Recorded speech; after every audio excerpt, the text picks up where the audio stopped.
転生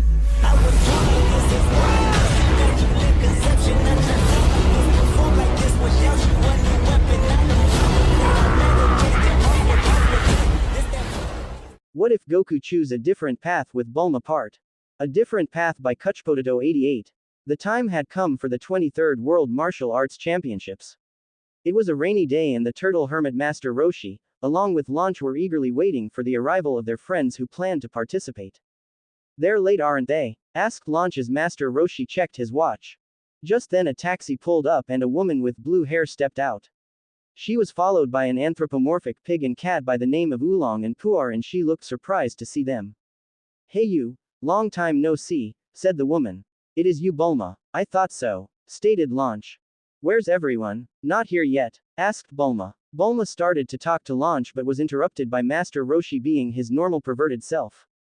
"Hands off my butt," yelled Bulma angrily, punching the old man in the face. Master Roshi rubbed his face in pain before he continued talking. "By the way, what happened to Yamcha? Weren't you coming together?" asked Master Roshi. "Oh him, as soon as we got back to West City he took off somewhere," interjected Oolong. "On a journey by himself," said Puar. "Even leaving me behind," growled Bulma. Ho, Yamcha too, huh?" Krillin said the same thing and disappeared, stated Master Roshi. "What we heard about Goku 3 years ago left an impression." "Hey," called a voice. The group turned and saw a young man they didn't recognize. He was carrying an umbrella and was wearing a turban. "He a friend of yours?"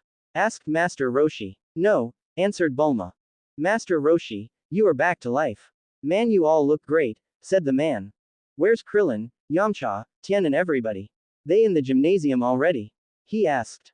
The group couldn't believe it. Was this Goku? "And no," exclaimed Bulma. "Way!" exclaimed Launch. "Goku?" asked Master Roshi.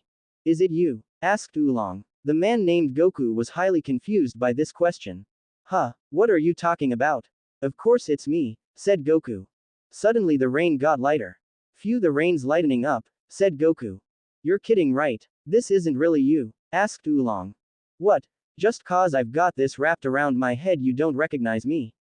asked Goku, who started removing the turban. "I'll take it off, take a good look." Goku removed the turban, revealing his signature, messy, spiky head of black hair. "Well, obvious now, right?" asked Goku before noticing something different about his friends. "But wait a minute, did you guys shrink or something?" "Stupid, you're huge," stated Bulma, marveling at how much Goku had grown. "Now that you mention it, I might have grown some," said Goku. It wasn't long before the group was joined by their other friends, Tien, Krillin, Yamcha and Chaosu. They were all happy to see Goku again after 3 years and were blown away by how much he had grown. Eventually, however, it was announced that the preliminaries would soon start, forcing all the fighters to head to the gymnasium. As they walked away, Bulma couldn't help but admire how much Goku had changed. "I can't believe it, Goku's become quite a man," said Bulma. It had been 6 years since Bulma met Goku in his old home in the mountains. At the time, Bulma had been a 16-year-old teenager looking for the Dragon Balls, while Goku had been a 12-year-old boy living a peaceful life in the wild. In this time they had been through a lot together. They'd searched for the Dragon Balls multiple times and had been on multiple life-threatening adventures. When Bulma had first met Goku, she hadn't thought much of him, thinking of him as an immature, idiotic, but extremely powerful child. In fact, despite his flaws, she had always greatly admired his strength and he had always been there to help her when she was in danger. This led to them becoming close, albeit platonic friends. Now that Goku was grown up, however, things felt different. He was still his usual immature, cheerful self, but he was now a handsome young man. One that would always be around to protect Bulma from danger should she need it. Bulma didn't know if she could admit it out loud right now, but she could see herself falling for Goku. The only issue was, would Goku feel the same? Given the type of person Goku was, this was highly unlikely. Little did Bulma know, something would happen during this tournament that would change her life forever. The preliminaries were about to start, and all the warriors had changed into their uniforms. It was during this time that Goku spotted a green-skinned individual he believed he'd be facing off against in the finals. He immediately recognized him as the child of the evil demon King Piccolo. Tien recognized him as well, but they agreed to keep it a secret to ensure they didn't cause a panic. Just before the tournament was about to begin, Goku felt a tap on his shoulder. He turned and saw a woman he didn't recognize. Goku, said the woman. The rest of the group were stunned by this, as she was extremely beautiful. Who are you? Asked Goku. The woman looked a little hurt, before she became extremely angry. Stupid, she yelled before storming off. Goku, who was that? Asked Yamcha. She's really hot, stated Krillin. I have no idea, I swear. I've never met her before, answered Goku. Before they could discuss this further, an announcement was made letting them know the preliminaries would soon be starting. The group of warriors did very well, with all of them qualifying except for Chaosu, who was eliminated by his old master mercenary Dao. The woman who had greeted Goku had also made it through, but she had refused to give her name to the officials. King Piccolo's son had made it through and Goku had a feeling he was going to give him his greatest fight yet. The tournament got off to an exciting start, with Tien making quick work of mercenary Dao. The next fight would be between Goku and the woman who had spoken to him shortly before the preliminaries began. The two got into the ring and prepared to fight each other. For some reason she still looked extremely mad and Goku had no idea why. Hey, you always seem kinda mad, stated Goku. Why? Ask your own heart that, said the woman. I don't get it, maybe you think I'm somebody else, suggested Goku. I'm thinking you're Goku, am I right? Asked the woman. Shortly after this, the announcer declared that their match had begun. The woman was the first to attack. She was undeniably a fierce fighter, but Goku was able to block her attacks with relative ease. All this time waiting and you forgot, screeched the woman as she attacked Goku. Waiting for what? Asked Goku, blocking her attacks. For you to live up to your promise, screeched the woman. I made a promise to you. Asked Goku, jumping into the air. Yeah, she said, following him. She continued to attack even while they were in the air. But what did I promise? Asked Goku as the two landed. You said you'd come ask for my hand, stated the woman. This caused shock amongst Goku's friends, while Goku was merely confused by what she said. Hand? Krillin, what's she mean? Asked Goku, causing the entire stadium to fall over in embarrassment. You idiot. Taking a woman's hand means you're going to marry her, stated Krillin. Hey, how'd you get yourself such a hot chick? It's not fair. Goku, did you understand that your promise means you and this girl are going to live together for the rest of your lives? Asked Yamcha. The rest of my life with, but I don't even know you. Why would I agree to marry someone I've never even met? Asked a shocked Goku. That's why I'm so angry, you don't even remember the promise you made me, said the woman. Well, if you're so angry with me, why would you want to marry me? Asked Goku. This question confused the woman greatly. Because I liked you. When a girl and a boy like each other very much, they usually get married, said the woman. This just confused Goku even more. When a girl and boy like each other very much, they get married. How did that work? This caused Goku to look away from the woman he was fighting and look towards Bulma, who was standing in the crowd. They were a girl and a boy, and they were friends. Did they like each other very much? Goku had known Bulma for a long time. While he originally thought she was a witch that summoned monsters with her magic capsules, he eventually started to see her as a truly remarkably person. She was way smarter than he was. Granted, that wasn't a big accomplishment, she invented truly incredible things, and most of the adventures Goku had been on were because of her convincing him to join her on her quest for the Dragon Balls. There was also something about her fiery temper that he really liked. She was a woman who took no nonsense from anyone, and for some reason Goku really liked that. He liked it so much, and he liked Bulma, that Goku started to wonder something. Well, I think I like her very much. Shouldn't I marry her instead? Asked Goku, pointing at Bulma, creating shock amongst the entire stadium. What? How can you like her instead of me? Asked the woman. Well, I at least know who she is, said Goku bluntly. I don't even know who you are. The woman was originally going to reveal who she was on the condition that Goku could defeat her, but she instead decided to make a desperate final attempt to get Goku to remember her and the promise he made. I'm the Oxus King's daughter. Chi-Chi, said the woman. Goku, Yamcha, Puar, Master Roshi and Bulma all gasped in shock as they recognized her as the young girl they had met all those years ago. Oolong wasn't surprised, however, he'd figured that out long ago. Chi-Chi, you mean?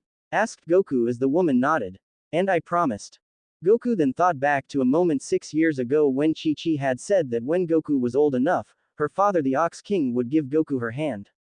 Goku didn't understand what she meant, but said he would come back and get it. Oh yeah, I did promise that, said Goku. So, you'll marry me? Asked Chi-Chi. If I'm honest, I thought you meant something to eat. I didn't know you were proposing marriage, said Goku, creating shock amongst the entire crowd. Well, now that you know what I mean, will you marry me? Asked Chi-Chi hopefully. But you said when a girl and boy like each other very much they get married. Like I said, I like her very much, said Goku pointing at Bulma again, causing the young woman to blush. Shouldn't I marry her instead? This nearly brought Chi-Chi to tears. Are you saying you like her more than me? Asked Chi-Chi. Well, I do know her a lot better than you and we've been on a lot of adventures together, said Goku. Chi-Chi couldn't believe what she was hearing. She had come all this way in the hopes of reuniting with Goku again, only to be turned down by the man who had promised to marry her, because he liked another woman more. She ran of the ring in tears, forfeiting the match between herself and Goku. The victory goes to Goku, said the announcer, in shock at what had just occurred. Goku didn't understand why Chi-Chi was so upset. Guys, what's wrong with her? Asked Goku. Everyone groaned at Goku's usual stupidity. Goku, you just broke a woman's heart, how do you expect her to feel? Asked Krillin. I broke her heart, asked Goku. Is she gonna die? The crowd fell to the ground again in embarrassment. No, Goku, she's not gonna die, she's just upset, said Krillin. Should I go talk to her? Asked Goku. I think you've done enough. I'll go talk to her. Maybe I can help her realize that you didn't understand what she meant at the time, said Yamcha. Thanks, Yamcha, said Goku, as Yamcha took off to comfort Chi-Chi. Still not sure by what happened, Goku decided to go talk to Bulma, who he had in a way confessed to having feelings for. So, Bulma, should we get married? Asked Goku. Bulma had to think about this. While she found Goku attractive and could see herself falling for him, she feared he didn't really understand what it meant to be married. Well, not right now, but maybe sometime in the future, said Bulma. But Chi-Chi said when a boy and a girl really like each other they get married. I think I really like you, do you not really like me? Asked Goku. It's a little more complicated than that, said Bulma. How so? Asked Goku. Bulma had a feeling she was about to give Goku the first talk he'd ever had about being an adult. Meanwhile, Yamcha searched the island for Chi-Chi. He found her in a corner crying. Hey, you okay? Asked Yamcha. Do I look okay? The man who promised to marry me just ditched me for another woman, said Chi-Chi. Look, you gotta understand, while Goku's incredibly strong, he's not very knowledgeable about things like romance or the real world. In fact, I'd say he's completely clueless, said Yamcha, kneeling down to comfort Chi-Chi. Still though, he promised to marry me, why couldn't he keep his promise? Asked Chi-Chi. Because he didn't understand what you meant. Can you really expect someone to keep a promise when they didn't even know what you were talking about? Asked Yamcha. Chi-Chi could see the logic to Yamcha's reasoning. I guess you're right, said Chi-Chi, but that didn't make the heartache any less painful. Now how will I ever find the right man to marry? Well, I'm currently available, because I'm fairly certain Goku just stole my girlfriend, stated Yamcha. Chi-Chi looked at Yamcha. She remembered she'd also had a bit of a crush on him when she was younger. He was quite good looking, and from what she could remember he was also incredibly strong. Maybe he was the ideal husband she had been looking for. After Bulma had given Goku the talk on what it meant to be a grown-up and get married, she feared this might turn Goku off getting married, but to her surprise he was okay with it. Because in his eyes he did like her very much, so he saw no reason as to why they shouldn't get married. Bulma had a feeling this would take a lot of work to get right, but as a genius she was always up for a challenge. So, in the end she agreed to them getting married. The 23rd World's Martial Arts Tournament ending up being the most exciting one ever. Goku made it all the way to the finals to fight the child of King Piccolo. The battle was very fierce, with Goku even getting horribly wounded near the end. Nevertheless, Goku insisted that they keep fighting and even managed to win the fight when he presented that he had learned how to fly and knocked Piccolo out of the ring with a vicious headbutt. After being healed by a Senzu bean and later giving one to Piccolo so they could fight another day, Goku decided to head with Bulma to West City, so they could tell her parents the good news. Goku sat with Bulma in her flying machine as she flew the two of them back to West City. Goku was getting impatient, because he knew it would be much quicker to simply use the Nimbus or fly them there himself. Bulma had convinced him to use this method for the following reasons. She couldn't ride the Nimbus and hadn't brought her shrinking device, meaning they couldn't use it, and considering Goku had only just learned to fly, she feared Goku might drop her if they weren't careful. In the end, Goku agreed to travel via this method despite its slower travel speed. Unfortunately, this slower travel speed created extra problems. Bulma, I'm really hungry, said Goku. Bulma didn't know why she was even surprised by this statement. Sorry Goku, I didn't bring any food, you'll just have to wait till we get back to West City, said Bulma. I don't know if I can wait that long, whined Goku, clutching his empty stomach.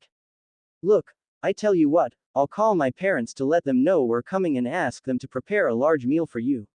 How does that sound? Asked Bulma. That sounds good, but please hurry, I don't think I've been this hungry since the end of my first tournament, said Goku. Before long, Goku and Bulma landed outside her home in West City. They were greeted by Bulma's parents. Goku, good to see you again, greeted Dr. Briefs. Yes, and I must say you've truly grown since we last saw you, said Mrs. Briefs. Yeah, good to see you too, but Bulma said you had food for me and I'm starving, where is it? Asked Goku, who felt he was about to die of starvation. Right this way, I'll show you, said Mrs. Briefs, leading the hungry Goku inside. So, Bulma, you said you have something to tell us? Asked Dr. Briefs. I'll tell you once we get inside, said Bulma. Bulma and her father headed to the dining room where they found Goku gorging himself on a mountain of food. Wow, you weren't kidding, he does eat a lot, comment Dr. Briefs. Well, a big strong man needs his nutrients, said Mrs. Briefs happily. Anyway, Mum, Dad, I need to tell you something, said Bulma. Goku, do you wanna come with us or are you happy with me telling my parents on my own? Can't talk, Bulma, too hungry, said Goku before he continued eating. Bulma laughed a little. Most normal women would be angered by this, but Bulma predicted she'd be telling the news solo as soon as Goku let her know he was hungry. Bulma headed to the living room with her parents where they sat down. So, what did you want to tell us? Asked Dr. Briefs. I know this seems a little sudden, but Goku and I have decided to get married, said Bulma. Unsurprisingly, Bulma's parents were a little shocked by the news, but were nevertheless happy. Oh really, honey, that's wonderful. I'm so glad you found yourself such a handsome young man, said Mrs. Briefs happily. I agree, but don't you feel you're rushing into things? And what happened to Yamcha? Asked Dr. Briefs. Yamcha and I just weren't working out. Plus, we've decided to give this a few months to see if this is truly what we want. I know it's a little sudden and I know it seems like we're rushing into things, but I've known Goku for a long time and I think with enough effort we can make it work. Which made Goku more enthusiastic, as he's always up for a challenge, stated Bulma. Well, if this is really what you want, honey, we support you, said Dr. Briefs. Yes, I look forward to welcoming this lovely young man into our family, said Mrs. Briefs. So, when and where is this happening? We haven't decided that yet, said Bulma. Where will you live? Asked Dr. Briefs. I'd like to continue living in West City, especially considering I'll need to help run Capsule Corp, but something tells me Goku will want to live at Mount Paozu where he was raised, answered Bulma. That could cause some problems, said Dr. Briefs. Don't worry, I think I've been able to come up with a solution we can both agree on, said Bulma. Really? What's that? Asked Dr. Briefs. I want to see if we can get to the actual wedding first, but if all goes according to plan, I'll have a quiet place to work outside the city, said Bulma. Later that evening, Bulma and Goku were discussing where they were going to live. Just as Bulma predicted, Goku was a little hesitant to spend the remainder of his life in West City. But Bulma, I wanna go live in the woods where I was raised by my grandpa, whined Goku. I know Goku, but I need to stay in the city so I can help my father run Capsule Corp, said Bulma. Goku groaned at this. Well, Yamcha said getting married meant I'd have to live with you for the rest of my life. If that means I have to live in the city, I guess I'll just have to get used to it, said Goku glumly. Hey, chin up big guy, we won't be spending all our time in the city, said Bulma. We won't be, asked Goku hopefully. No, but we're going to have to spend the next few months here until we get married, then we can split our time between the city and the mountains. Explained Bulma. How are we gonna do that? Asked Goku. You'll just have to wait and see. In the meantime, feel free to go to the mountains to train, but I know you're gonna love it here, said Bulma. How do you know that? Asked Goku. You know that big, delicious meal you got to eat today. asked Bulma. Yeah, just tell the staff when you're hungry and they'll cook you whatever you want, said Bulma. Really? Asked a hopeful Goku. Yup. Not only that, they'll cook you as much as you want, said Bulma. Needless to say, Goku needed no more convincing to live with Bulma in the city. Little did he know, Bulma was currently working on a big surprise for him. A few months later, Goku and Bulma were ready to get married. It went ahead with little to no issue. Bulma knew she'd have to plan it all herself, but that didn't worry her greatly, as it meant she got to plan the wedding she'd always wanted. The only thing Goku really cared about getting was food, which Bulma promised a lot of. Surprisingly, Goku was able to keep still for the ceremony. He'd even agreed to wear a suit, even though he constantly complained how uncomfortable and itchy it was. Bulma had gotten Goku to agree on a lot of things, when she told him that he'd be allowed to have all the food he wanted at the reception. She also predicted he'd want more than one piece of wedding cake, so she'd had 3 extras baked and had a feeling that Goku would eat them. They were currently standing at the altar with Bulma wearing a lovely white dress and Goku a black suit. They were surrounded by friends and family, most of whom had traveled a long way to be there. Yamcha and Chi-Chi had been invited to show there were no hard feelings. Because Yamcha and Chi-Chi had become a couple by this point, they were happy to attend and wish the married couple good luck. Even Bulma's sister Tights had made the trip to see her younger sister get married. Tights was happy, albeit a bit jealous that Bulma had found herself such a handsome strong man to be her husband. It made Tights consider that maybe she should find herself the right partner. But that was an issue for another day. Today was Goku and Bulma's big day and everyone was happy for them. A minister came up to the altar to start the ceremony. We are gathered here today to witness the union between Bulma Briefs and Son Goku. I've been told you have prepared your own vowels, asked the minister. What's a vowel? Asked Goku, causing everyone present to laugh. Bulma hadn't even bothered to tell Goku what a vowel was because she accurately predicted that Goku would have never been able to properly express how he felt. Thankfully, Bulma knew exactly how to express how she felt. Goku, when I first met you, you were merely a knuckle-headed, extremely powerful boy who lived in the wild. You're still extremely powerful and a knucklehead, the only difference is you live in the city, said Bulma. She paused to allow everyone to laugh. I must confess I didn't think much of you at first. I was mostly hoping you'd protect me from danger as we went on our journey for the Dragon Balls. A job you fulfilled with flying colors. As the years went on, however, I started to see you a little differently. I watched you grow into a kind, powerful, and considerate young man.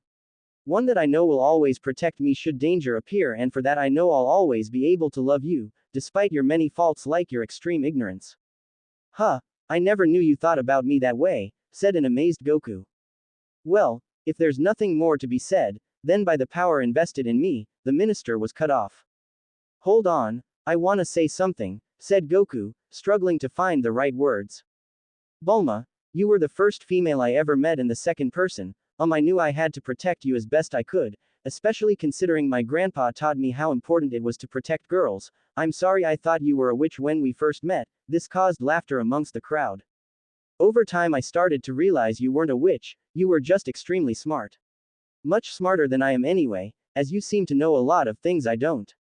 Also, your inventions are really cool, and I admire your scary attitude when others try to harm you. I appreciate that you always bring me a lot of food and I like you. A lot. That's all I got. Bulma smiled. It wasn't the perfect wedding speech, but considering who she was marrying, she had a feeling it was the best she would get. By the power invested in me, I pronounce you both husband and wife. You may now kiss the bride, said the minister. This was a part Goku was not looking forward to. Bulma had told him about the concept of kissing shortly after he had come to live with her and her family. He thought it was icky and kind of gross, but Bulma was able to convince him that this was an essential thing that married couples did. From here, Goku agreed to kiss her whenever she requested it. She still felt the need to remind him, however, that he was not allowed to kiss any other woman. Given that Bulma was the only woman he really liked, and he didn't particularly like the concept of kissing, he was more than happy to agree. Bulma put her face forward. She had taught Goku that this was a non-verbal sign that she wanted a kiss, so he leaned forward and kissed her as the entire crowd cheered for the married couple. The reception went almost exactly like Bulma had planned. Goku had been so overjoyed by the mountain of food, that he spent nearly the entire night eating instead of socializing with the wedding guests. Bulma didn't mind however as it kept her husband happy.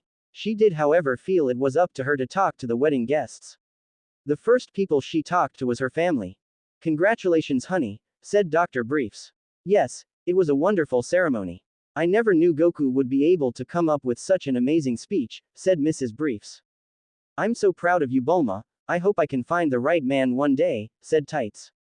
Don't lose hope sis, you still have time, said Bulma. The next two people Bulma talked to were Chi-Chi and Yamcha. Thanks for coming guys. I hope you guys being here wasn't too awkward, said Bulma. Nah it's fine. I have a feeling you and I weren't going to work anyway, so this is probably for the best, said Yamcha. And in hindsight I probably should have known better than to propose to a guy the first barely knew, said Chi-Chi. Well, I'm happy for you too. I just hope Yamcha doesn't go back to his old ways of being a bandit, said Bulma. Oh, I don't need to do that. Besides, I've found a much better way to make a living, said Yamcha. Really? How's that? Asked Bulma. I'm playing professional baseball, said Yamcha. And he's already planning on buying us a house, said an excited Chi-Chi. Well, your team has a huge advantage, especially considering you're one of the strongest and fastest people on the planet. Hitting a ball with a bat is probably easy for you, stated Bulma. Actually, I try to tone it down a little to make the game more exciting. Hitting with the right amount of strength is the tricky part, said Yamcha. I'll bet it is, joked Bulma. Bulma continued to mingle with guests, while Goku continued to consume food. Just as Bulma predicted, Goku ate the 3 extra wedding cakes on his own. After the reception was over, Bulma requested Goku get into her airship. Why, where we going? Asked Goku. You'll see, said Bulma. Goku had flown to and from the city so often that he was able to figure out where they were going. Bulma, why are we heading to Mount Paozu? Asked Goku. Just be patient Goku, you'll see once we get there, said Bulma. They landed and stepped outside. Recognize this place Goku? Asked Bulma. Yeah, it's where Grandpa and I used to live, said Goku recognizing his old small house. So wait, are we living here after all? Not exactly. I'll admit Goku, I think these mountains are lovely and it's nice and quiet out here, but your old house is kinda small and rustic for me, stated Bulma. Then why are we here? Asked Goku again. For this, said Bulma pulling a capsule out of the airship. She clicked the top and threw it, causing a house to pop out of thin air. It wasn't nearly as large as Bulma's home in West City, but there was more than enough room for the two of them and there was plenty of room for more people should they need it. Goku, I know how much you want to live out here and since you agreed to live at Capsule Corp so I could continue working, I built this house as a compromise, stated Bulma. A compromise for what? Asked Goku. This will be a place we can go whenever we want to get away from the city, or I feel I need a quiet place to work. In other words, it can be our weekend and vacation home, said Bulma. What's a vacation? And what's a weekend? Asked Goku. Bulma slapped herself on the forehead. Goku, you know how I'm usually working for most of the week, but then there's a few days when I'm usually at home. Asked Bulma. Yeah, the days I'm at home are a weekend. As for what a vacation is, it's when I take an extended break from work and have more time at home. Explained Bulma. Oh, I see, so this is like a place someone would go to if they were tired from training and needed to relax. Asked Goku. Essentially, said Bulma, knowing that this was likely the best understanding he would have. But more to the point Goku, this will allow us to live at both my home in West City and your home in Mount Paozu. Really? Asked a hopeful Goku. Really? Said Bulma. Wow, thanks Bulma, said Goku picking Bulma up and twirling her around. Goku be careful I don't want you to accidentally throw me into the air, said Bulma remembering Goku's unnatural level of strength. Oh right, sorry, said Goku putting her down. A year passed at which point Goku and Bulma had settled into a workable routine. They would stay in West City on weekdays so Bulma could work, while Goku went elsewhere to train, and they spent most weekends at their home in Mount Paozu. In this time Goku continued to train vigorously. He didn't want to slack off as he wanted to be strong enough to ensure he could take on the next fighter that challenged him. Goku's biggest challenge however, arrived on a fateful day that saw him and Bulma in a hospital room in West City.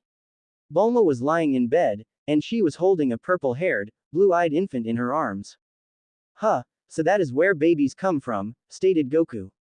When she had first gotten pregnant, Bulma had given Goku the talk on where babies came from.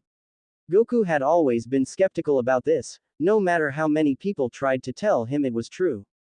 But now that he saw Bulma holding their child in her arms, he knew it had to be true. Told you I wasn't hiding food or gaining weight, said Bulma annoyed. Sorry, my bad, said Goku scratching his head. Goku, next time I explain something to you, just trust that I know what I'm talking about, insisted Bulma. Well, I did say that you know a lot of stuff I don't, so I'll try my best to not argue next time, laughed Goku. Thank God, thought Bulma. So, this is our son, right? Asked Goku. Yes, Goku, this is our son, said Bulma. Wow, that's amazing, said Goku. Glad you think so, because there's still one more important thing we need to do, said Bulma. What's that? Asked Goku. We need to name him, said Bulma. Name him? Asked Goku. Yes, Goku, we need to give our child a name. Is there anything you'd like to name him? Asked Bulma. There was indeed a name Goku wanted to give his son. He just hoped Bulma would agree. Please let me know what you think. The feedback I've received has been really helpful. Goku and Bulma were currently at their home in the mountains getting ready to go to a reunion that was taking place at Kame House. It had been 5 years since the defeat of Piccolo Jr. and the couple were eager to see their friends again. There was one other person who would be joining them on this trip. Come on Gohan, we have to go, called Goku. A 4-year-old boy with spiky purple hair and blue eyes came out of the house. He wore an orange gi like Goku, but it had the Capsule Corp logo as opposed to the turtle symbol. This was Goku and Bulma's son Gohan, named in honor of Goku's grandfather.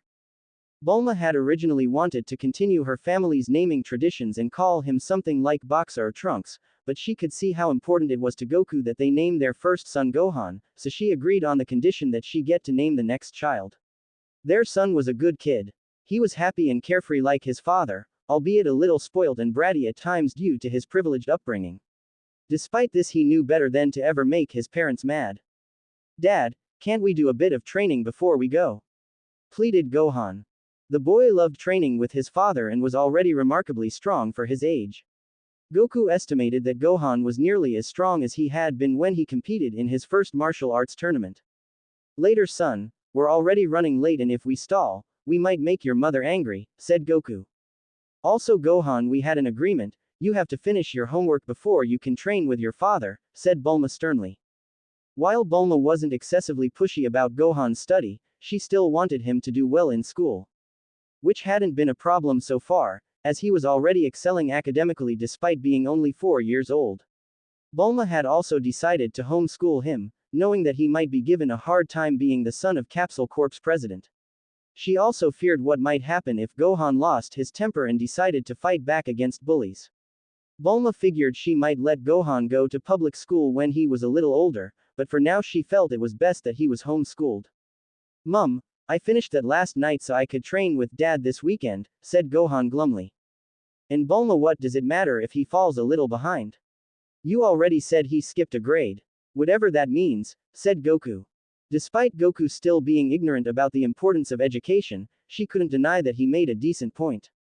Alright, tell you what, once we get home you can train with your father for the rest of the weekend, said Bulma. Yay, said Gohan happily. Well, we better get going, said Bulma. She was about to release an airship within a capsule when Goku spoke up. Bulma, why don't I just fly us there, it'll be quicker that way? Suggested Goku. I don't know Goku, said Bulma, who didn't like the idea of being carried from Mount Paozu to Kame House. While Goku was incredibly strong, that didn't stop her from fearing that he might drop her. Oh, come on, it'll be fun, besides it'll let Gohan practice his flying a little more, said Goku. He can already fly? Asked Bulma. She'd been so busy with her duties as president of Capsule Corp that she hadn't had a lot of time to witness all of Gohan's accomplishments as a fighter. Sure, I taught him last week, said Goku. Say Gohan, why don't you show your mother the technique I taught you last night? Are you sure, Dad? Asked Gohan. Yeah, why not? Besides, it's quite impressive that you learned it at such a young age, said Goku. Alright, said Gohan, putting his hands to his side. Bulma recognized this technique. Had Gohan really been able to learn Goku's signature technique at the tender age of 4? Ka, me, ha, me, said Gohan before pushing his hands towards the sky. Ha. Gohan shot an impressive beam of blue energy towards the sky. Yep, He's a talented little guy, said Goku proudly. Wow, that is impressive, said a wide-eyed Bulma. And it'll only get more impressive with practice, stated Goku. The same is true for his flying. While Bulma won most of their arguments, she had a feeling this was one she couldn't win. Alright, you and Gohan can fly us there, said Bulma, admitting defeat. Bulma climbed onto Goku's back and the three took off at great speed towards Kame house. Unknown to the Sun family, there was something heading towards Earth, something that would greatly affect Goku and his family. After an hour of high-speed flight, the family of three landed on the tiny island where Kame house was located. Wow, I haven't had to fly that far for a while, puffed Goku. While Goku had been trying to develop his flight, he still relied greatly on the flying Nimbus to get around, so flying such a long distance was a bit of a challenge for him. Gohan had it worse. Having only learned to fly the week before, he found the trip to be exhausting. It was decided that Bulma would fly them home in one of her vehicles, so they could have a rest. Guys, we're here, called Bulma. The door to Kame house opened and Krillin and Master Roshi came outside.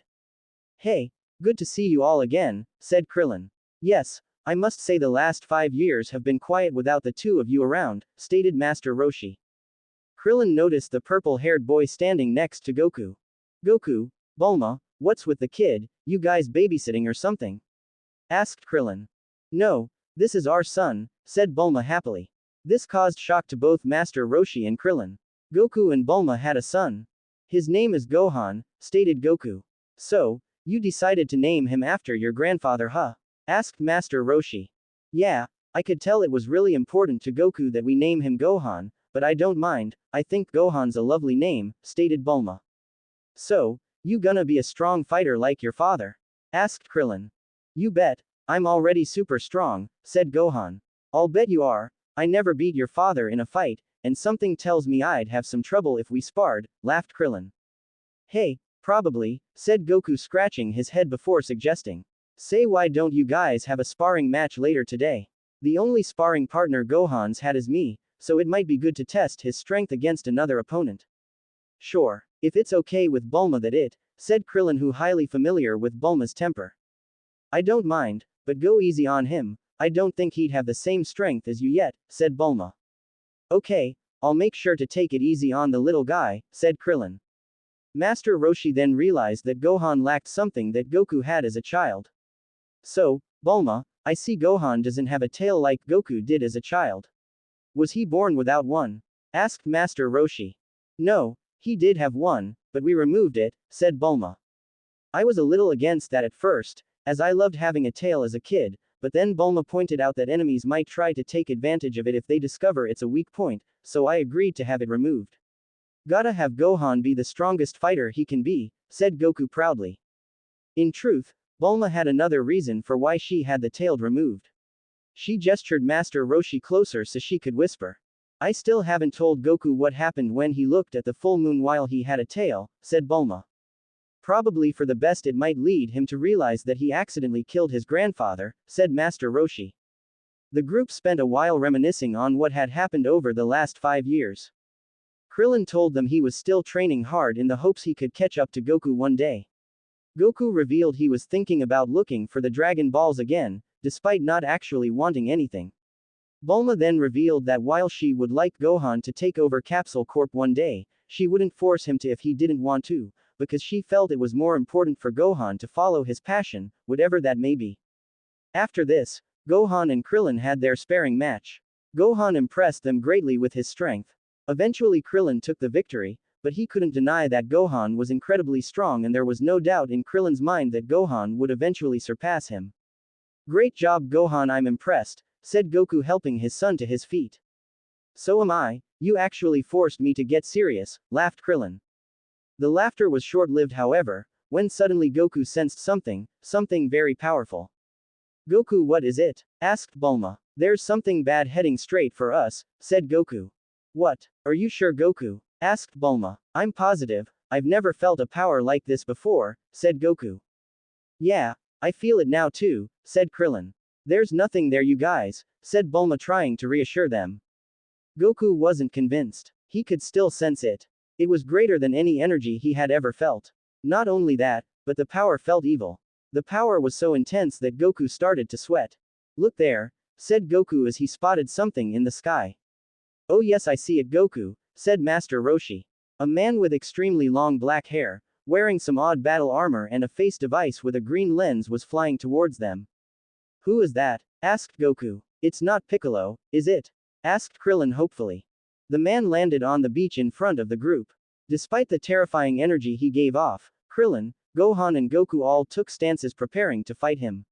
The man said nothing at first, when suddenly the face device he was wearing activated and appeared to scan Goku. The man laughed a little before speaking. So, we meet again at last. He said. You've grown up. I recognize you though, Kakarot. Kakarot? Asked Goku, who had no idea what that meant. That's right, that's your name, said the man. His name? Asked Bulma. Who is this? He must be nuts, stated Krillin. The man ignored Krillin's comments and kept talking. Kakarot, what have you been doing here all these years? Your mission was to terminate all life on this planet, why haven't you carried it out? He asked. Goku was completely confused by what this man had said. He tuned to his friends for support, but they were just as confused as he was. Listen, mister, I don't know who you are, but you've obviously got the wrong guy, stated Krillin, who approached the unwelcome guest. Shoo, I think you've been dipping in the eggnog, allow me to escort you off this island. The man was unamused by Krillin's comments and decided to teach him a lesson. Goku could feel something bad coming. Krillin, watch out, said Goku. Before Krillin could react, the man showed that he had a tail wrapped around his waist, which he unwrapped and hit Krillin in the face with. The force of the attack was so powerful that it sent Krillin flying into the front wall of Kame house. While Goku was concerned for his friend's health, what concerned him the most was the tail this man had. It looked a lot like the one Goku had as a child. A tail? Asked a shocked Goku. That's good, I wondered how long it would take you to recognize me, said the man. What are you talking about? I've never seen you before in my life, said Goku. Kakarot, you mean to tell me you have no idea who I am? He asked. I don't know who this Kakarot person is you're looking for, but I'm not him. My name's Goku. What happened to you? Asked the man angrily. Kakarot, tell me, did you ever suffer a serious injury to the head when you were young? What? Asked Goku. When you were a kid, did you ever hit your head? Asked the man. Did you hear me? Yeah, I don't remember it very well, but you're right, I did hit my head as a child. I still have a scar where it happened, answered Goku. You stupid fool, you forgot, said the man. I forgot what? Tell me, demanded Goku. Goku, said Master Roshi. There's something your grandfather once told me that I think you should know. Master Roshi told Goku the story about how his grandfather came upon a creator in the woods, and inside that creator was some sort of spaceship, and next to the spaceship he found Goku as a baby. Master Roshi then explained that Goku's grandfather tried to take care of him, but Goku was a wild, uncontrollable, and unusually powerful baby, who one day fell into a deep ravine and badly injured his head. Through some miracle, Goku recovered and turned into a happy, loving boy. I'm from outer space? Asked a shocked Goku. Bulma was equally shocked. Her husband was an alien. Well, that explains a lot, said Bulma. Goku, do you think you have some sort of connection to this guy? I guess, said Goku, before turning to the man. You have my attention, now tell us who you are. Well, I wasn't expecting to give a history lesson when I came here today, but alright, I'll tell you everything, said the man. It was at this point that Krillin crawled out of the hole inside Kame house. Hey Krillin, you alright? Asked Goku. Yeah, be careful Goku, this guy's not normal, said Krillin. He explained Goku's origin, that he was born on the planet Vegeta, that he was a space fighter, a Saiyan warrior. The man then stated that he was also a Saiyan. This caused shock amongst the Earthlings. Allow me to introduce myself. I'm Raditz, your big brother. Goku has a brother? Asked a shocked Krillin. Goku, he looks like you, stated Bulma. Why should I believe you? Asked Goku. Yeah, that's right. What the heck is Goku doing on Earth if he's from another planet? Asked Krillin. That's simple. We sent him here. Kakarot was given specific orders to clear this world of its inhabitants. A mission which he has failed miserably, stated Raditz. You see, we Saiyans are sort of like planet brokers.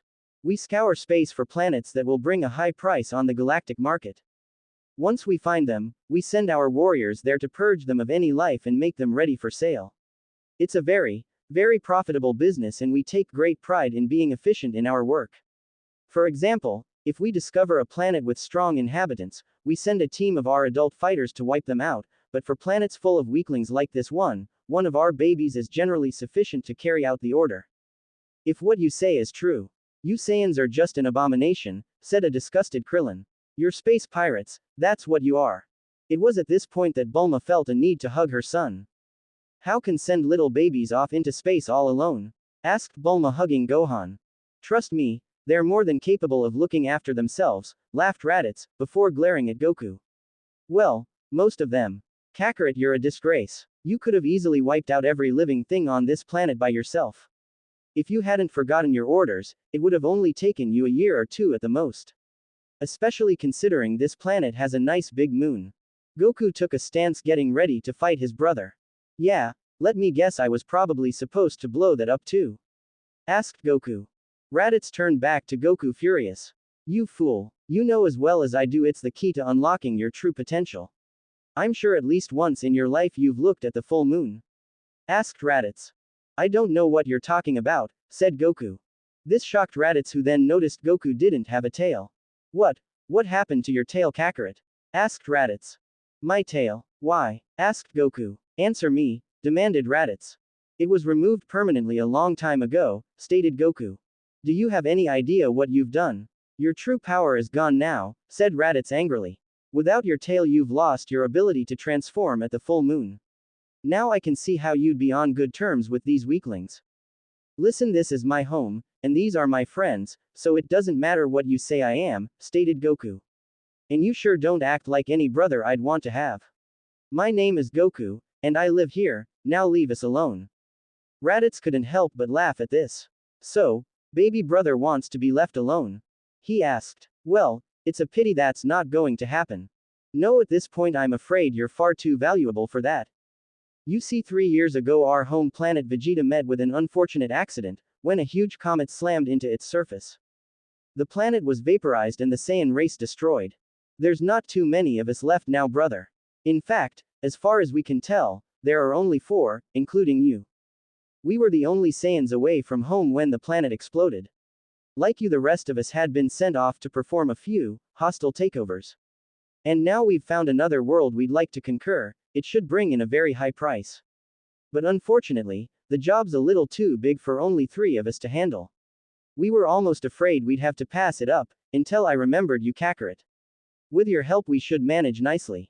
I've heard enough, I'd die before I'd join a gang of pirates like you, said Goku. Yeah, my dad's a hero, he'd never help bad guys like you, said Gohan, speaking up for the first time since his uncle had arrived. Raditz was a little shocked. This boy was Goku's son. He hadn't considered it at first due to the boy lacking a tail and having purple hair, but he was nevertheless intrigued to find out Goku had a son. Interesting. So that's your son, Kakarot.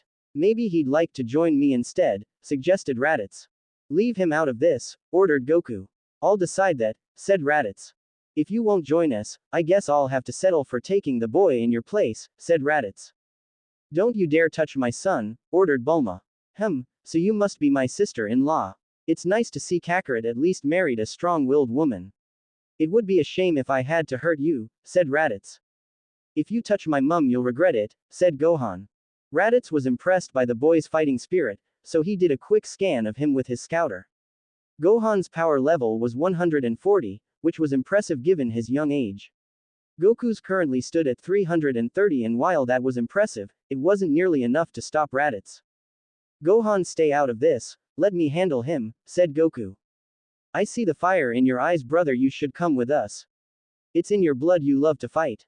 And judging by your son's attitude he loves fighting too, said Raditz. Raditz approached the group. Goku and Krillin stood ready to fight him. I'm right here with you, Goku, said Krillin. Just stay close to Gohan, said Goku. No, I can fight too, said Gohan, freeing himself from his mother. Gohan, don't, pleaded Bulma, but it fell on deaf ears as Gohan stood with Goku and Krillin ready to fight. Raditz stopped in front of the group. He seemed to vanish, then suddenly appeared in front of Goku. Goku tried to attack, but Raditz was too fast. He kneed Goku viciously in the stomach, causing Earth's greatest warrior to go flying. Goku landed with a thud on the beach, defeated. Dad, said Gohan, whose blood had started to boil. Raditz looked at Gohan. He was initially impressed by the fire in his nephew's eyes, when suddenly his scouter went off. Gohan's power was rising. What the? His power level was only 140. It's now over 400. That's stronger than Kakarot, thought Raditz. Upset by what this man had done to his father, Gohan was determined to teach him a lesson. Gohan put his hands to his side to charge an attack. Kame, said Gohan. What? Impossible, said Raditz, whose scouter was indicating that Gohan's power was getting even greater. 700, 800. But how can they raise their power level by concentrating their energy into one spot? Hame, ha, yelled Gohan, shooting as much energy as he could. Raditz was getting worried. The scouter now read Gohan's power as 1000. That was nearly as strong as he was. Raditz had to do something and do it quick. If that beam hit him, it would do some serious damage. Raditz put his hands out and braced for impact. When the beam made contact with his hands, the resulting energy managed to push him back a little, but he was able to resist and cancel out Gohan's attack. The dust cleared and everyone was horrified to see Raditz was unharmed. Not bad, nephew. I never expected someone as young as you to have so much power, stated Raditz. Gohan didn't know what to do. He'd put so much energy into that attack and it did nothing. It's settled. You're coming with me. With the right training and guidance, you'll make a fine Saiyan warrior, said Raditz. Leave me alone, yelled Gohan. Without thinking, the young boy charged at his evil uncle. He threw multiple attacks, but Raditz blocked every punch and kick with ease. You have a lot of spirit, nephew. You have the makings of a true Saiyan, stated Raditz, blocking Gohan's attacks.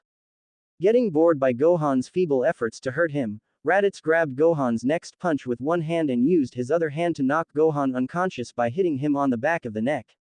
Well then, we'd better be off, said Raditz before turning to Goku. Now Kakarot, if you ever want to see your son again, you'll do as I say. Bulma, however, was not going to let her child be kidnapped so easily. Put him down, she ordered. Raditz turned to face Bulma, who was starting to approach. And what makes you think I'd do that? Asked Raditz. I said put him down, demanded Bulma before slapping Raditz across the face. Compared to Raditz, her strength was pitiful. Nice try, Earth woman, but you'll have to do better than that if you want to get your kid back. I admire your will and spirit though, you would have made a fine Saiyan, stated Raditz. Raditz retaliated by slapping Bulma back. She went flying, but thankfully Krillin managed to catch her before she hit Kame house. Seeing his son and wife hurt by this monster, Goku found the strength to get to his feet. He charged at Raditz, but the result was the same as last time, with Raditz hitting him away like he was nothing. While Raditz appreciated his brother's tenacity, his patience was wearing thin, so decided to tell Goku what was going to happen. Now, Kakarot, when you decide to join us, and you will, there's something I want you to do to prove that you mean it. You can start by eliminating 100 of these pathetic Earthlings. Just dump them on the beach when you're done. I'll be back for a head count, stated Raditz. You'll get your son back when you're finished. Using all the strength he could muster, Goku crawled up and grabbed Raditz's boot. Leave Gohan out of this, begged Goku. I wish I could, Kakarot, but you understand I need to give you a little extra incentive to do what I ask, said Raditz. Please let him go, said Goku. Just look at how pathetic you are. Please, brother, show some pride, ordered Raditz before kicking Goku's hand off. You have until tomorrow, try to enjoy it. Raditz flew up into the air and took off into the distance, taking the still unconscious Gohan with him. Everyone was pretty shaken up by what had occurred. Goku tried to immediately follow Raditz by using the flying Nimbus. Bulma was supportive of this because she wanted Goku to rescue their son. Master Roshi and Krillin convinced him this was a bad idea. After sitting down on the steps of Kame house, the group knew they needed to think carefully about their next move. I hope Gohan's alright, said Goku. I'm worried too, Goku, but I think it's you he's interested in, said Bulma. We have to grab his tail, said Goku. His tail? Asked Bulma. That's his weakness. Remember when someone grabbed my tail? It hurt, I couldn't move, stated Goku. Yes, good thinking, said Master Roshi. What? That's crazy, he's not gonna just let you waltz up and grab his tail, stated Krillin. I know, which is why I'll need some help, said Goku. This caused a bit of panic amongst the group. Master Roshi was the one who spoke up. Don't worry, Krillin and I are ready. We'll put that space pirate out of business. Well, if there's 3 of us, I guess it's possible. Possible, but not likely, said Krillin. Hey, Wait a second, if anything should happen to me, you'll wish me back with the Dragon Balls, right? You can count on me, I'll do it, said Bulma. Wait, you guys, interrupted Goku. It's no use. I'm sorry, Krillin, you've already been brought back to life with the Dragon Balls once before, so has Master Roshi. So that's it, if either of you die again, this time it's for keeps, the dragon won't grant the same wish more than once. I know, it's risky. Wow, that's a bummer, said Krillin. Yeah, you guys should just stay here, said Goku. And let you fight alone? Asked Master Roshi. Yeah, that'd be suicide, said Krillin. You think we're just going to sit here while you go off and get killed? It was at this point that Bulma suggested that maybe they gather the Dragon Balls, then ask the dragon to save the planet. On paper it was a good idea, but then Master Roshi pointed out that there was no way they'd be able to gather all the Dragon Balls in just one day. Well, I say we go right now and attack him head on, suggested Goku. That's the one thing he'd never expect. It might give us an edge. And we need everything we can get. But how are we going to find him? Asked Master Roshi. I don't know, I haven't figured that part out, said Goku. We're just going to have to take off in the same direction as him and hopefully we'll sense him. That's not a bad idea, and besides he's the strongest being on the planet, so he shouldn't be too hard to find, said Master Roshi. Alright then, I'm going to start searching, said Goku. What do you say, guys? You ready? Yeah, you never know. We might just beat that idiot, said Krillin. Well, whatever happens, you two should know that you're the best pupils I've ever had, said Master Roshi. They were about to leave when they were interrupted by an unknown voice. You'll never succeed, you're too weak. They looked around to try and see who had said that. They looked to the sky to realize it had been none other than Piccolo. He flew down to talk to them. So, what do you want, Piccolo? Asked Goku. I've been keeping an eye on your last visitor. I followed him here, stated Piccolo. Oh yeah, what do you know about him? Asked Goku. I know this much, the only chance we have of winning is by going together, said Piccolo. I know we're enemies, but hear me out. Piccolo explained how with the power Raditz had, they didn't stand a chance if they fought him alone. He then stated that if they teamed up there was a slight possibility that they could overpower him. Goku was hesitant at first because he didn't know if he could trust Piccolo. Piccolo admitted that his reasons for teaming up with Goku were purely selfish. He wanted Raditz out of the way so he could take over the Earth. As much as the thought sickened him, he was willing to put his differences with Goku aside until they defeated Raditz. Piccolo also promised that once the fight was over, their alliance was terminated. Goku knew it was risky, but given the situation this was the best option they had, so he agreed to team up with Piccolo. Bulma, I'll get our son back, I promise, said Goku. Goku hopped on the flying Nimbus ready to take off. Hey Piccolo, think you'll be able to keep up with the flying Nimbus? Asked Goku. Yeah right, are you kidding? I'll be embarrassed if you can keep up with me on that silly little toy, said Piccolo. Bulma approached her husband. Goku, she said. Yeah. Be careful and bring our son back to us, pleaded Bulma. Goku nodded and the two of them took off. Meanwhile, Raditz had made his way back to his spaceship. He dropped the unconscious Gohan next to the truck of a deceased farmer he had recently killed. Raditz was hoping this would be enough of a bargaining chip to convince Goku to do what he wanted. But even if it wasn't, he would just swat his brother away like the insect he was. As for Goku's son, Raditz would take it upon himself to teach Gohan how to be a Saiyan warrior. None of this saving the world nonsense, he would help Gohan see the thrill of taking over planets. He was about to go find something to eat when he heard Gohan starting to stir. So, you're finally awake? Asked Raditz. Gohan looked around in the hopes of seeing his parents, but neither of them were present. You bully, what did you do to my mum and dad? Asked Gohan. Your father's fine and he'll continue to be fine as long as he does what I say, said Raditz. I can't say the same for your mother, however. She'll be exterminated along with the rest of the people on this pathetic planet. This infuriated Gohan. Forgetting the power gap between him and Raditz, the young boy charged at him. Not in the mood to fight such a weakling, Raditz swatted Gohan away like a fly. Foolish boy, you already tried that. What did you think you'd accomplish this time? Asked Raditz. Regardless of how angry Gohan was, he knew he couldn't win this fight. He felt the next best thing he could do would be to find his mother and keep her safe. He jumped into the sky and flew away.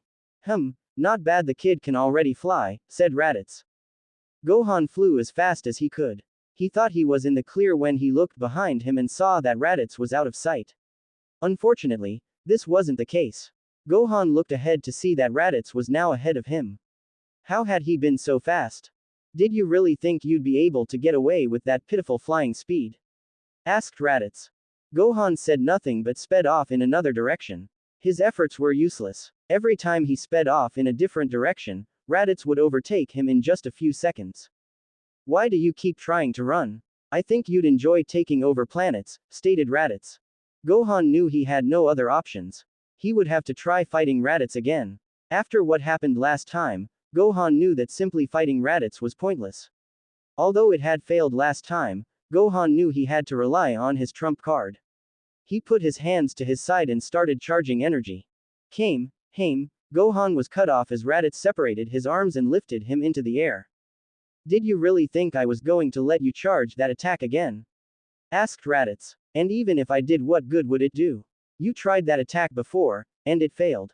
Now why don't you just be a good boy and do as you're told? I'll never listen to you. You wanna hurt my mum and dad and destroy the earth. I have to stop you, said Gohan. Something tells me you're going to keep being a nuisance while you're still conscious, said Raditz. He hit Gohan in the neck again, forcing the boy to fall unconscious. Raditz flew the two back to his spaceship and locked Gohan inside the pod. There, that should hopefully hold you for a little while, said Raditz. Back with Goku and Piccolo, they were soaring through the sky as quickly as possible, trying to find any trace of Raditz's energy. Eventually, Goku sensed that same horrifying power he had sensed while at Kame House. Piccolo, I've found him, said Goku. Yeah, I sense him now too, said Piccolo. That must mean we're close. We should land soon, so we can sneak up on him, suggested Goku. Forget it, it's no good, stated Piccolo. What? But we'll have a much better chance of winning if we surprise him, said Goku. He's wearing a device that can detect our power levels. He can track our exact location, said Piccolo. What? You're saying he already knows we're on the way? Asked Goku. I'm saying it's very likely, answered Piccolo. Alright, I guess that only leaves one choice. We attack him head on, said Goku. Raditz had just enjoyed a fulfilling meal of fruit and local wildlife, completely unaware that Goku was coming to fight him. His scouter went off, indicating someone was flying towards him. What? A power level of 650? No, there's two. One's 320 and the other is 330. Kakarot has a power level of 330, but Kakarot wouldn't be coming here. He can't beat me, and he knows it, besides he has no idea where I am. This stupid thing must be broken, and I didn't even bring the manual. Raditz was about to have a small rest when his scouter went off, indicating again that there were two power levels flying towards him. Kakarot is here, but how did he find me? Asked Raditz. Raditz knew Goku didn't have a scouter, so in his mind there was no possible way he could have been able to find him. Piccolo and Goku landed on the ground, ready to face off against Raditz. Well, look who's decided to drop in, said Raditz. It's little brother. Oh, and he's brought the green man with him. I was wondering who that second insignificant blip on my scouter might be. I confess I didn't expect it to be you. What a pleasant surprise. I have to hand it to you, brother. I didn't think I'd see you till tomorrow. You are a little more resourceful than I thought. And more foolish as well. We'll see about that, said Goku. Fair enough. So what brings you here, Kakarot? Do tell. Asked Raditz. I'm here to get my son back. Where is he? Demanded Goku. I was afraid you'd say that. You are testing my patience, Kakarot. I've been more than generous with you so far. Now for the last time I strongly recommend that you join us, said Raditz. I don't care what you recommend, the answer is still no, said Goku. You should listen to your big brother, said Raditz. As far as I'm concerned, I don't have a brother, said Goku. Alright then, said Raditz. You can have it your way, Kakarot. I didn't come here to kill you, but it seems you have left me no choice. It's too bad, little brother. I do think you would have found the life of a Saiyan to be quite invigorating. Alright, I've heard enough talk, said Piccolo, who threw off his cape. It landed with a rather hard thud, indicating that it was far heavier than it appeared. Huh, Piccolo, I had no idea you trained with weighted clothing too, stated Goku. What, thought you were the only one? Asked Piccolo, throwing off his turban, which was also shown to be weighted. Oh yeah, I feel much lighter now. According to Raditz's scouter, Piccolo's power level had gone up to 400. Goku followed suit by removing his own weighted clothes, which included his undershirt, boots and wristbands. Raditz's scouter showed that Goku's power level had also grown. Despite their increase in power, Raditz just laughed. "Do you two really think that's going to make a difference?" asked Raditz. "Fools, who do you think I am? A few weights aren't going to affect the outcome of this fight. I'm still 10 times stronger than you are." "That may be true, but strength isn't the only thing that matters," said Goku. "Not when you can outsmart your opponent. You really don't have a clue, do you, brother? You know what? I think I've decided I don't want you to join us anymore. A fool like you would only slow us down," stated Raditz. "You're a disgrace to all Saiyans, now prepare to die." Raditz charged at them so quickly that Goku and Piccolo didn't even have time to react before Raditz managed to elbow them in the back. The attack sent Goku and Piccolo flying, but they managed to quickly recover. "Well, I'll give you this, you know how to take a punch." "Good, that should only make this all the more enjoyable," said Raditz. "Let's find out how much pain you can really stand." "That's it, I don't care how strong he is, I'm not gonna stand here and listen to this. I would prefer to die," grunted Piccolo. "Don't you worry about it, Green Man, we'll get to that in due time," said Raditz. "Hey, don't get ahead of yourself. You haven't beaten us yet," stated Goku. "Trust me, Kakarot, I know an easy win when I see one. I'm a Saiyan," said Raditz. "It's what I do. Come on, Goku, let's finish this guy. We'll charge him together," said Piccolo. "Wait, not yet. Not until he tells us what he's done with Gohan," said Goku. "Now where is he? Where have you hidden him?" "He's locked inside my space pod behind you," said Raditz. Goku and Piccolo looked behind them to see the massive crater in the ground. Goku ran over to the crater and flew into the air to have a better look. Through the pod's circular pink window, he saw his still unconscious son lying inside. "Be strong, Gohan, I'll be down to help you in a minute, just hold on," said Goku. "You'll be down all right, but you won't be helping anyone," laughed Raditz. "You should say your goodbyes, though you won't get another chance." Goku returned to the ground and took a fighting stance. "I won't lose," said Goku. "All right, let's do this," said Piccolo, taking his own stance. Goku and Piccolo charged at Raditz. They threw a multitude of attacks, but Raditz was able to either dodge or block them with ease. Just to make the fight with them more humiliating, Raditz occasionally fought back, landing vicious hits on both Goku and Piccolo. One of the duo's attacks made Raditz dodge by flying into the air. Goku and Piccolo followed, but this was just what Raditz wanted. He shot two separate energy beams directly at Goku and Piccolo. Goku managed to dodge the one aimed at him. Piccolo wasn't so lucky. The blast destroyed Piccolo's left arm. Goku landed on the ground and looked to the sky. Raditz was nowhere to be seen. "Where did he go?" asked Goku. "Right here," said Raditz, suddenly appearing behind Goku. Raditz kicked Goku, sending him flying and hitting the ground with a hard thud. Both Goku and Piccolo had a hard time recovering. "What's the matter with you two? You could at least try to make better sports of it than this. You don't want me to get bored, do you?" asked Raditz. Goku got to his feet and wiped some blood from his chin. "Piccolo, are you alright?" he asked. He was shocked to see Piccolo had lost his arm. "Don't worry about it, it's not as bad as it looks," said Piccolo. "I'm not out of this fight yet." Things were looking grim. "Come on now, surely that pathetic excuse for an attack wasn't the best you could do?" asked Raditz. Piccolo and Goku decided to take some time to talk strategy. "Okay, Goku, if you have any new techniques you've been waiting to use, now's the time," said Piccolo. "Sorry, I wish I did," laughed Goku. "Hey, you slacker, while you've been taking it easy, I've been developing a new attack," said Piccolo. "Do you think this attack of yours has enough power to do some damage?" asked Goku. "Yes, and you can do it with only one arm?" asked Goku. "Yeah, that's no problem. The problem is it takes me a while to gather the energy for it," said Piccolo. "So, you'll have to last against him alone for 5 minutes."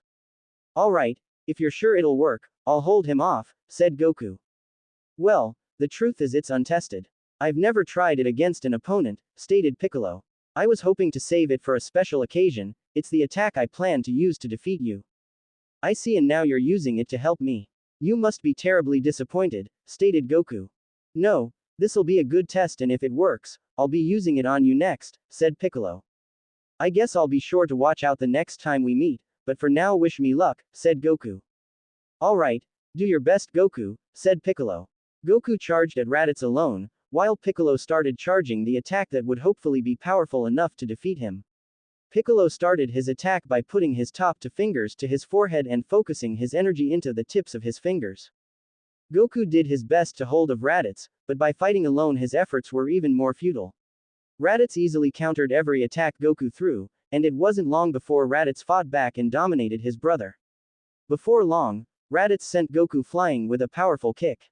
Upon landing, instead of flying back towards Raditz, Goku jumped into the air and started charging an attack. Kame, said Goku. What? It's like what his kid did before, he's making his power skyrocket by focusing all his energy into one spot, said Raditz. 950. What surprised Raditz most, however, was that Goku's power wasn't as great as Gohan's had been when he charged the same attack at Kame House. Was Goku's son somehow already stronger than him? Raditz's attention was quickly diverted when his scouter indicated another skyrocketing power level from Piccolo. His power level has gone up as well, it's over 1,000. And it's still going up, stated Raditz. Raditz wasn't the only one who had noticed this. Inside the space pod, the surge in energy jolted Gohan awake. It didn't take him long to figure out that his father was currently fighting Raditz outside. This made Gohan determined to escape. But what could he do? He didn't know how to unlock the door on the pod, and he wasn't sure if he had enough energy to blast his way out. This made Gohan feel hopeless. Hopeless and angry. Even more angry than he'd felt when his parents had been attacked. Outside, Goku was about to launch his attack at Raditz when he sensed a surge of power coming from the crater. Raditz's scouter had also picked up this surge, making him fear that there were now 3 strong powers he had to worry about. An explosion came from the crater and out jumped an enraged Gohan, eager to assist his father in battle. No, my pod, exclaimed Raditz, but that was the least of his problems.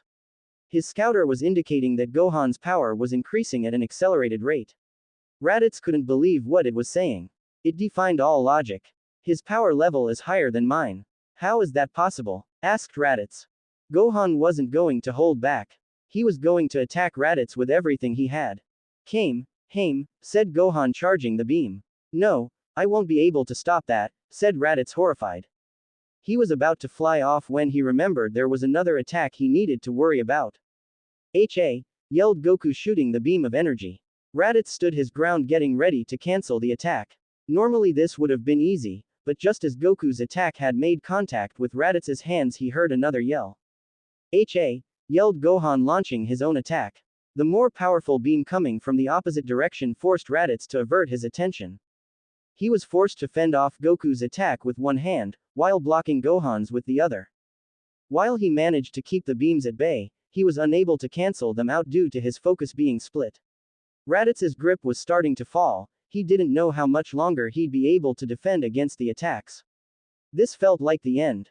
Raditz knew the moment these beams made contact with his body he'd be done for.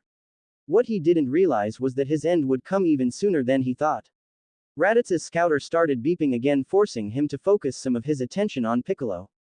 No, I forgot about the green man. Power level 1330. If that hits me, I'm done for, said Raditz. It's over. This will finish you, said Piccolo, smiling evilly before pointing his fingers at Raditz and yelling, special beam cannon. A large beam with a smaller beam circling it shot from Piccolo's fingers and started flying towards Raditz. Raditz tried to get out of the way, but with all his focus already on blocking the attacks from Gohan and Goku, he found himself unable to move. Raditz was unable to do anything except scream in terror until Piccolo's attack made contact. The beam shot right through Raditz, leaving a gaping hole in his chest. The force of the attack had pushed Raditz away from the Kamehamehas, which caused a huge explosion when they collided. Raditz fell to the ground, defeated and dying. The battle was over, the Earthlings had won. Goku floated back to the ground, gasping for breath.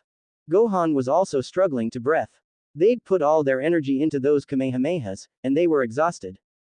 Piccolo, on the other hand, knew he had just enough energy for one more special beam cannon.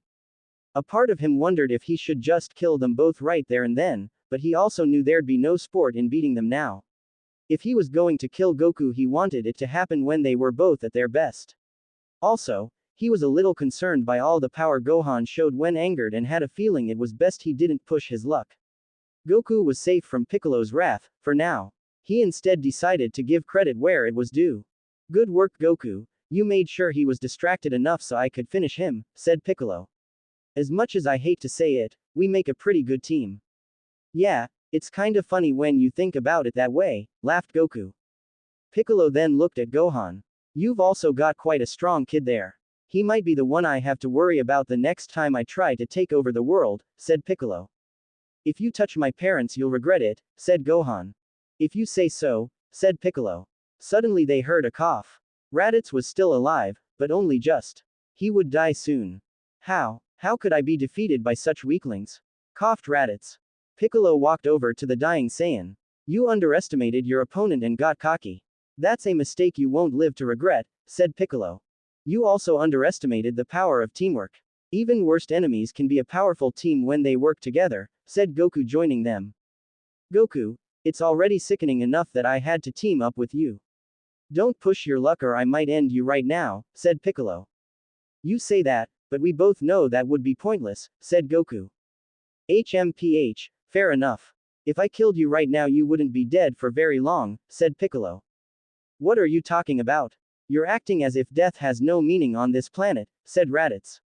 It does, but even if you had managed to kill Goku I predict his friends would have made sure he was brought back to life within a week, said Piccolo. What? But how? Asked Raditz. On this planet we have something called the Dragon Balls. When all 7 of them are gathered together, they have the ability to grant any wish, which includes reviving the dead, stated Piccolo. So even if you had killed Goku your efforts would have been in vain. No, it's your efforts that will be in vain, said Raditz. You see this device on my face, it's also a transmitter and my Saiyan comrades have heard everything you just said. What? Asked Goku. There are more of you? Asked Gohan. Yes, 2 more. And now that I've been defeated there's no doubt in my mind that they'll come and destroy every living thing on this planet. And if you think I'm strong you won't stand a chance against them, because, they're much stronger than me, said Raditz. Stronger? But it took everything we had just to defeat you, said Piccolo. Exactly. This victory means nothing. In 1 year, you'll all be dead, stated Raditz. 1 year? Asked Gohan. That's how long it will take them to get here. And when they do, you're finished. I just hope they revive me with those Dragon Balls so I can help them eliminate you and everyone on this planet, laughed Raditz. Enraged that Raditz had had the last laugh, Piccolo decided to end him right then and there. With one more attack Raditz was dead. Well, now what do we do? Asked Goku. Isn't it obvious? We train harder than we've ever trained before. It's the only way we can get strong enough to beat them, stated Piccolo. You're going to keep fighting with us? Asked Goku. Aren't you Dad's enemy? Asked Gohan. Right now, it doesn't look like I have any choice but to help fight these invaders. I can't rule a world if all life has been eliminated, said Piccolo. Besides, we're going to need as much power as possible to defeat them, especially if they're stronger than this guy. But how can we possibly get strong enough to defeat them in just 1 year? Asked Goku. How am I supposed to know? Go ask Kame. Maybe he can help you, grunted Piccolo, picking up his cape and turban and putting them on. Piccolo's super powerful ears then heard something flying towards them. He looked to the sky, as did Goku and Gohan. A small aircraft was flying towards them, and they could all sense that Bulma, Master Roshi and Krillin were on board. Well Goku, I guess our alliance continues for the next year. I'll be too busy training to worry about taking over the planet. So, for the next year the planet is safe, even from me, said Piccolo. Wait, said Goku. Why don't you come with us? Maybe we can figure out a way to get stronger together. No thanks, said Piccolo. Teaming up with you was sickening enough. There's no way I'm going to train with you for the next year. I'll follow my own path and find my own way to get stronger. At that moment, the aircraft landed and everyone on board stepped out. Everyone was overjoyed to see they were okay. Bulma was particularly happy to see that her son and husband were still alive. Mum, yelled Gohan running into his mother's arms. Oh Gohan, I'm so glad you're okay, said Bulma embracing her son. Piccolo didn't care for all this mushy stuff, so he decided to leave. I'll let you tell them about the upcoming battle. I'll see you in a year, said Piccolo, before using his unusual abilities to regrow the arm he had lost in battle. Piccolo took off to start his training, leaving Goku alone with his friends and family. Upcoming battle. Goku, what's he talking about? asked Krillin. This battle isn't over, said Goku. What do you mean? Asked Bulma.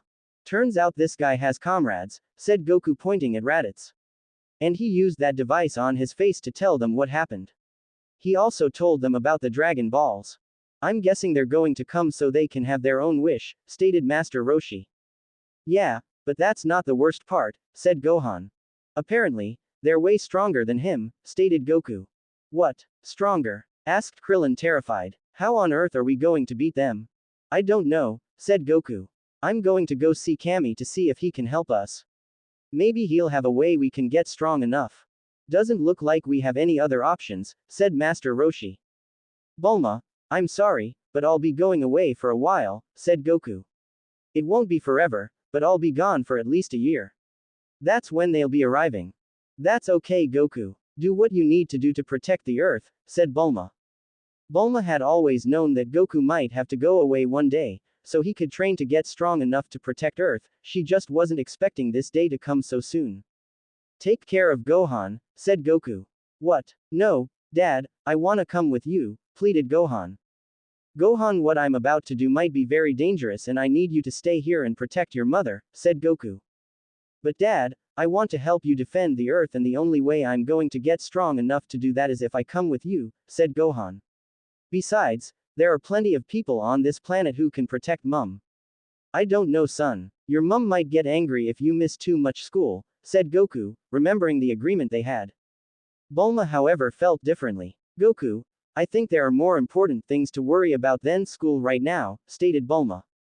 You do? Asked Goku. Although Goku never went to school, Bulma had been able to convince him the importance of Gohan having a proper education.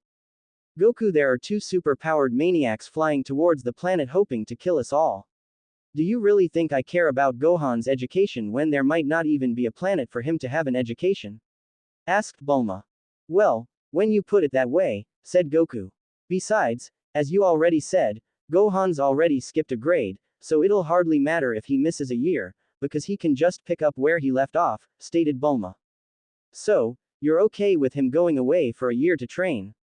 Asked Goku. Yes, but before he does, I want you to promise me something, said Bulma. What? Asked Goku. Look after our son, bring him back safely and promise me you'll do everything you can to protect him, stated Bulma. Bulma, I promise you, I'll protect our son, said Goku. Okay, Goku, I'll see you in a year, said Bulma. Goku turned to his son. You ready to go? Asked Goku. Yeah, let's get in as much training as we possibly can, said Gohan. Alright, said Goku. Nimbus. The magic cloud appeared before them. Goku and Gohan hopped aboard and took off towards Kame's lookout. Be safe, said Bulma as she watched Goku and Gohan disappear into the horizon.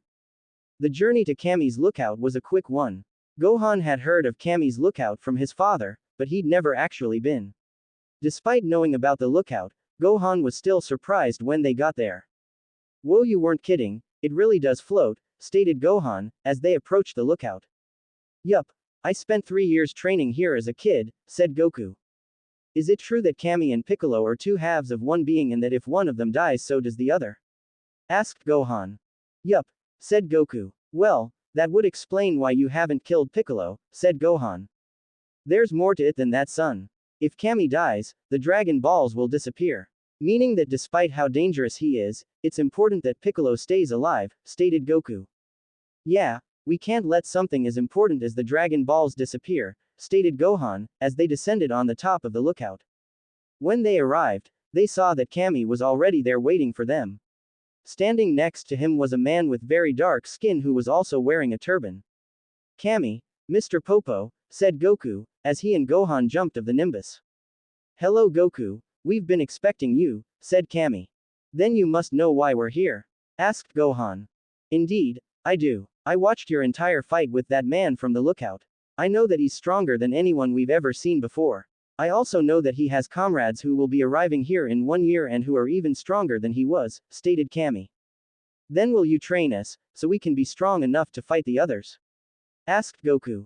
Kame gave a disappointed sigh before saying, I'm sorry Goku, but I've taught you all that I can. I don't think there's anything else I could teach you that would help you become strong enough to fight the next 2 Saiyans who will be arriving. But we gotta do something, said Goku. We can't just let them come here and take over the planet. And we won't. While there's nothing more I can teach you, there might be someone who can, stated Kame. There is? Asked Goku. Who? Come with me and I'll tell you along the way, said Kame. Normally, this would only be allowed if you were dead and had passed on to the next world, but hopefully they'll make an exception. Is it okay if I come? Asked Gohan. Yes, I already know that you've come to train with your father, so hopefully they'll let you both through, said Kame. Alright, let's go Gohan, said Goku. Goku, said the man known as Mr. Popo. Yeah, the journey you're about to go on is going to be more dangerous than anything you've done before. Please be careful, stated Mr. Popo. I will Mr. Popo, don't worry about me, said Goku. Using his magic, Kame transported Goku and Gohan to another realm of existence. They found themselves transported to the outside of an oddly shaped building. The place they were at looked unlike anything they had ever seen before. There didn't appear to be any solid ground. There was one long thin path surrounded by what looked like a never-ending field of yellow clouds. The path contained what looked like a long line of smaller white clouds that were moving in an orderly fashion. Kame, where are we? Asked Goku. The check-in station, answered Kame. Check-in station? Asked Gohan. This is where you go when you die, stated Kame. What are those? Asked Goku, pointing at the inhabitants of the path. The souls of deceased earthlings, said Kame. Is that what we would look like if we were dead? Asked Gohan. Unlikely, you would have likely been granted your bodies upon dying, especially if you died protecting the earth, said Kame. What are we doing here? Asked Goku. The first thing we must do is talk to the man in charge. An ogre by the name of King Yema. He's the one you need to get permission from to cross Snake Way. If the permission is granted and you make the journey, you may just be able to get training from King Kai, stated Kame. Who's King Kai? Asked Gohan. The only person who can give you the training you need to fight the Saiyans, stated Kame. They followed Kame inside to find a ginormous man with red skin and a big black beard dressed in a purple suit sitting at a massive desk. King Yema, said Kame. The man looked at Kame, he was surprised to see him here. Kame, what are you doing here? Grunted King Yema. I am here in the hope that you will grant these two warriors permission to cross Snake Way so they may receive training from King Kai himself, requested Kame. Names? Asked King Yema, picking up a large notebook. I'm Goku. Gohan. King Yema flipped through the pages. I see no record of either of you dying, stated King Yema. They haven't. I've brought them here, because there is a great threat heading towards the planet and the only way they'll get strong enough to defeat this threat is if they receive training from King Kai, which is why we humbly ask for your permission to allow them to cross Snake Way, said Kame. Said King Yema, looking through his records. Well, Goku definitely has a service record letting him attempt to reach King Kai. And the one you call Gohan appears to have a lot of potential when it comes to being a warrior. But are you sure they're ready for such a journey? Yes, I'm sure, said Kame. We'll do whatever it takes to defend the Earth, said Gohan. Gohan, don't be rude, said Kame, remembering that King Yema was easily angered. I like your spirit, but I warn you boy, this will not be an easy journey, it'll test both your strength and your spirit, said King Yema. I have nothing to worry about, especially if I have my dad by my side, said Gohan. Is that so? Asked King Yema. Very well, you may try to make the journey across Snake Way if you really want to. Really? Thanks, said Goku happily. I'll arrange for a guide for the two of you, now go wait outside, said King Yema, pointing to his right. Thanks, said Goku. He and Gohan were about to head outside, but King Yema had one more thing he needed to tell them.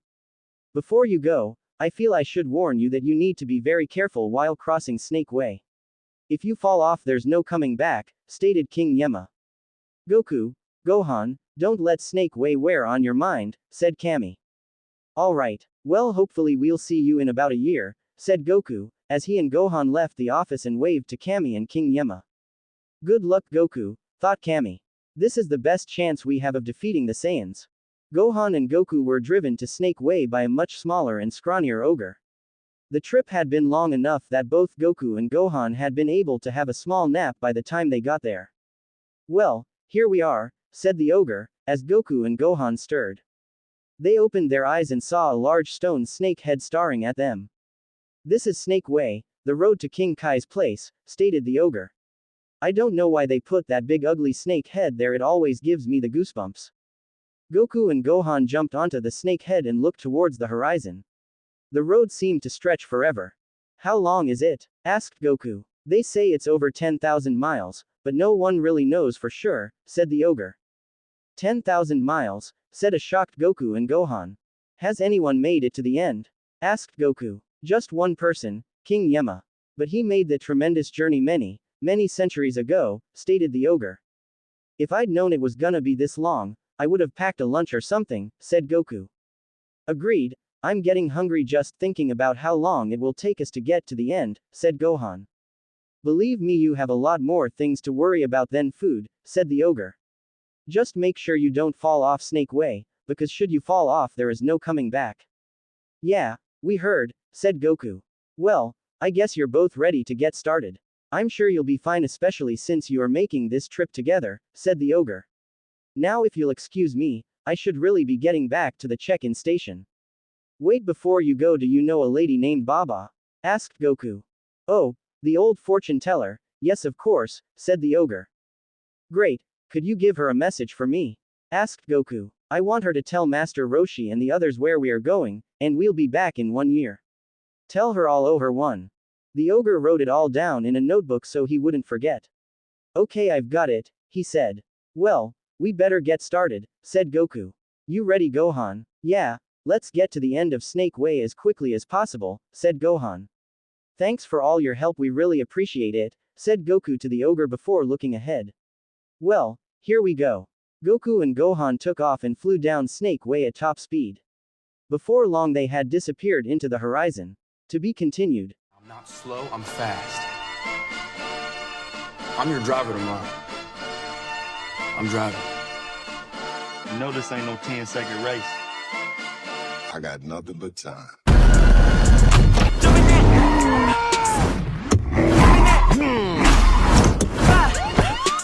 Dollars.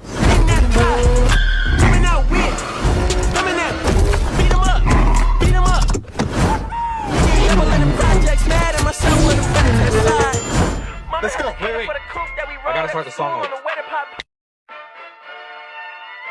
The fuck? Okay, go.